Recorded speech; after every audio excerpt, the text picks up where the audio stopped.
Have you ever wondered why the Bible warns us about closely associating with people of bad character? Or why we shouldn't marry someone who isn't a believer in Christ? Or why it encourages believers to meet often in gatherings we call churches or small groups? If you've ever wondered about such things, it is because as human beings, our hearts are prone to wander. For many of us, our hearts are easily turned.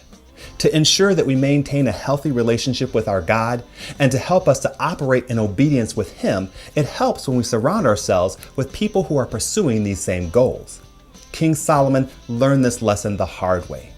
The Bible tells us in 1 Kings 11 that Solomon loved many foreign women from many nations who didn't worship the God of his forefathers. Verse 2 goes on to say, "They are from nations about which the Lord had told the Israelites, you must not intermarry with them, because they will surely turn your hearts after their gods. Nevertheless, Solomon held fast to them in love." You might think that you are a strong believer and that no human being could cause your zeal for the Lord to change or to grow cold. But Solomon was a strong believer. He was the son of David and he knew the truth. He spoke to God at the beginning of his reign, and God gave him a wise and discerning heart. God gave him a wisdom to surpass the wisdom of any man who ever lived and any man that ever will live.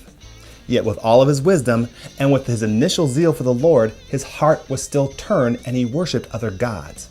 So I encourage you to heed this warning. If Solomon's heart could be turned, I wouldn't want to put my heart to the test. And I hope you wouldn't either. If you're dealing with something in your life that you'd like prayer for, I'd love to pray for you. Just email your request to writecmv@hotmail.com and put the words prayer request in the subject line, and I promise I'll be in prayer for you. The Lord told the Israelites that they must not intermarry with people from other nations because they will surely turn their hearts after other gods. It never ceases to amaze me how weak humans are. Yes, we experience moments of strength, especially when we are in step with the Spirit. But in our flesh, we are exceedingly weak. Our hearts are fickle, and God is a jealous God. When we invite influences that are contrary to God and His nature, when we closely associate with people who are opposed to Him, and when we marry unbelievers, there is a good chance that our hearts will be turned away from Him. That is why the Bible encourages us to think on heavenly things, to read His Word, and to pray often. We need to be believers of character.